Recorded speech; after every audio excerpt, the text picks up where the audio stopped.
Здравствуйте! Приветствуем вас на главной телепередаче Башкир Челябинской области «Уралым».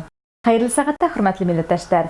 Һеҙҙе Силәбе башҡорттарының бөгөнгөһөн һәм үткәнен яҡтыртҡан Уралым тапшырыуында сәләмләйбеҙ. Һаумыһығыҙ! В Челябинске появилась башкирская юрта. И юрта очень отлично вписалась. Губернатор высоко оценил деятельность уральских башкир.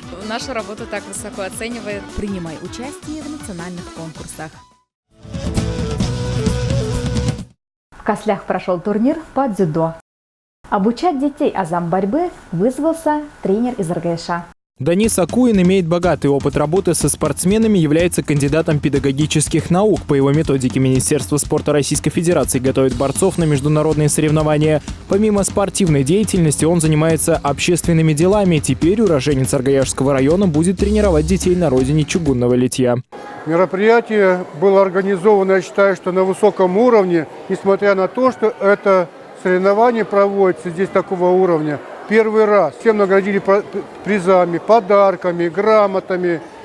Дети довольны, здоровы, все улыбаются, а нам этого и надо. Воспитанники Даниса Юсуповича активно продвигают спорт по всей Челябинской области. Его дети также пошли по стопам отца. Александр тренирует в Озерске, Женя в родном районе. Те, кто когда-либо знал и общался с этой прекрасной семьей, отзываются о них как о честных, ответственных людях. Поздравить с открытием зала борьбы приехали в Косли друзья, знакомые и единомышленники Даниса Юсуповича со всего Урала. Были на торжестве и представители местной власти, именитые спортсмены, родители юных борцов. Это памятник называется Леонтьев Никита, Кубатов Рамиль. Утешительная встреча.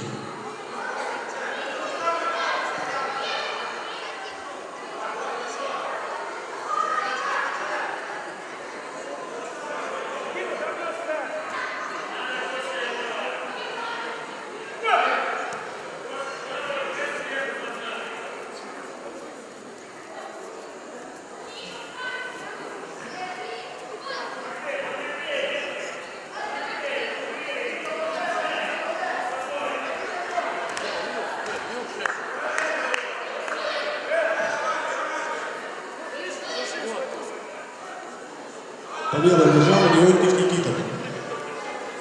Данис Акуин считает, что помимо физических навыков необходимо развивать интеллектуальные способности воспитанников. Для этого на занятиях он применяет игры, направленные на формирование командного духа, творческого воображения и логического мышления.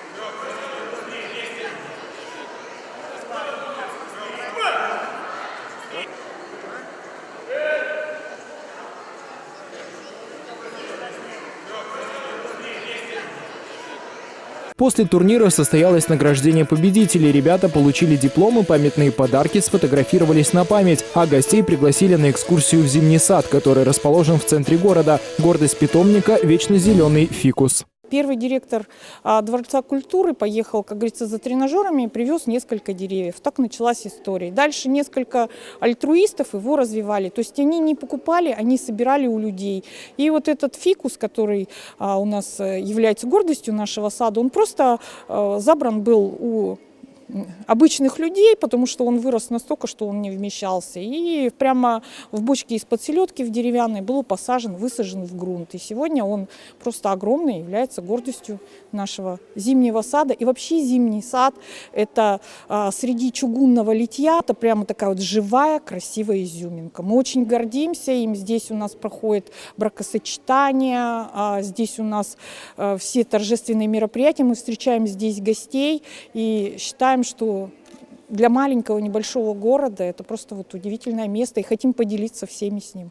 После посещения зимнего сада понимаю, что родина чугунного литья может раскрыться совершенно с другой стороны. Этимология названия Касли также хранит в себе множество загадок. Некоторые отмечают его тюркское происхождение, некоторые финно-угорскую.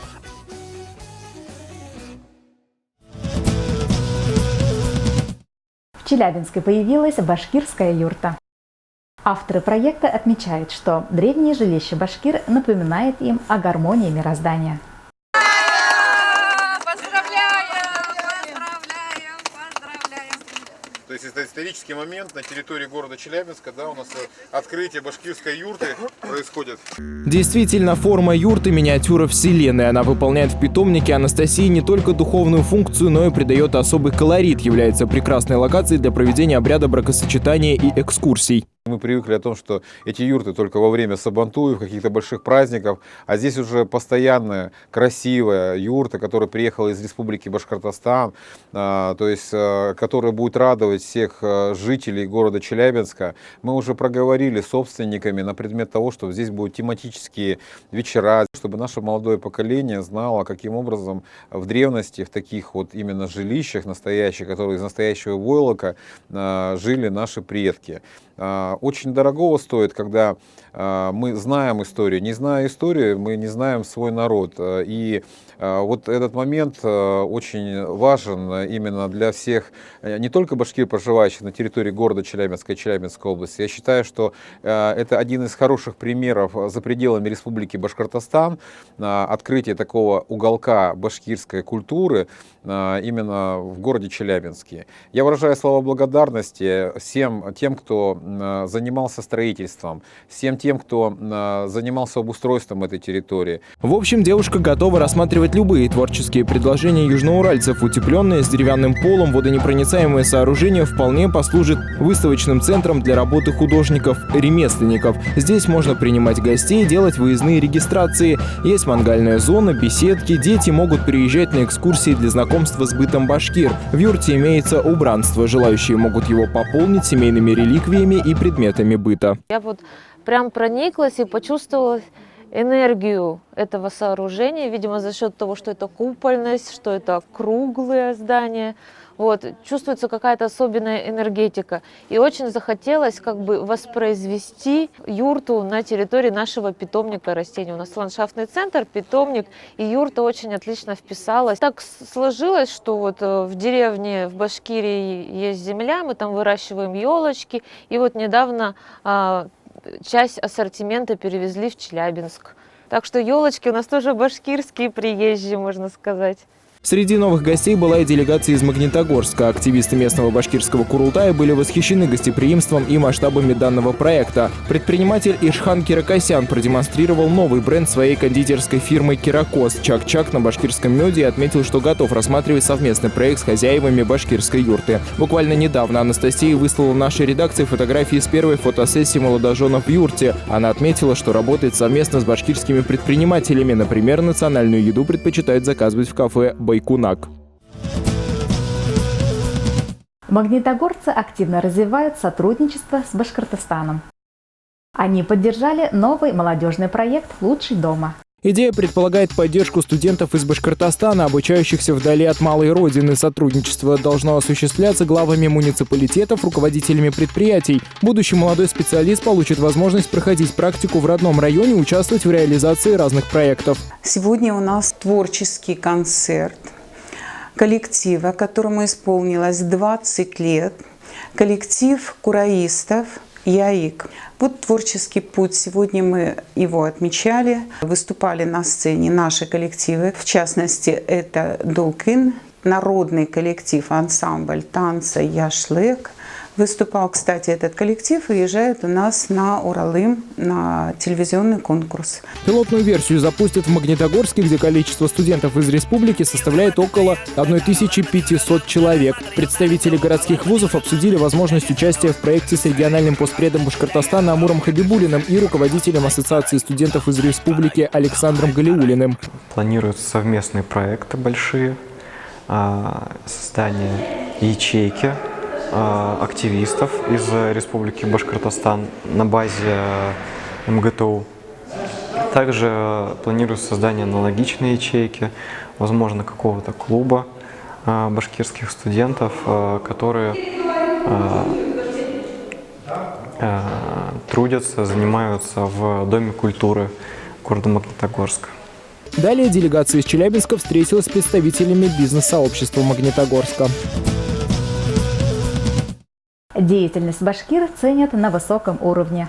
Общественники получили премию губернатора. Главный редактор СМИ «Уралым. Мой Урал» Нурия Иксанова и председатель Башкирской национальной автономии Чебаркульского района Дамир Шарапов стали лауреатами премии Алексея Текслера за заслуги в области национальной политики. Премия вручается впервые и станет традиционной. Гордость за ту работу, которая проделана за все это время, достигнутые результаты, они действительно сегодня с достоинством оценены, что значит все, что проделано, и это не зря.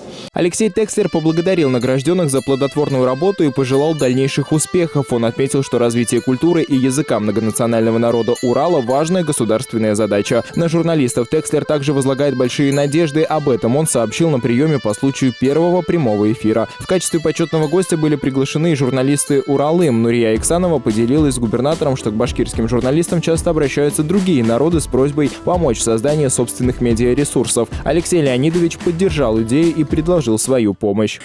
Я очень рада, что нашу работу так высоко оценивают, на самом высоком уровне. Я очень рада, мы будем стараться, еще больше будем работать. Я очень благодарна. Спасибо большое. После торжественной церемонии губернатор сфотографировался на память с присутствующими и охотно пообщался с каждым. Представителю Башкортостана Амуру Хабибулину он поведал о недавней встрече с главой Башкортостана Радим Хабировым, высоко оценил деятельность местного постпредства республики. Также глава Челябинской области поделился, что совместных проектов с соседями станет больше.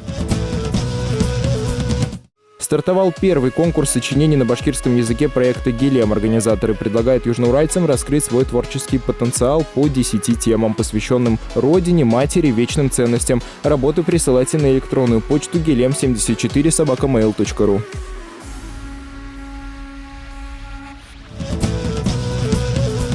Челябинская башкирская эстрада ищет таланты. Состоится 4-й областной конкурс «Песня Яны Яндо». Заявки принимаются до 27 января на электронную почту yando74@mail.ru. Подробности узнайте по телефону 8 919 122 55 71. Наша передача подошла к концу. До новых встреч! Ошоның менән тапшырыубыз тамам. Киләһе осрашкандарга тиклем. Һау булыгыз!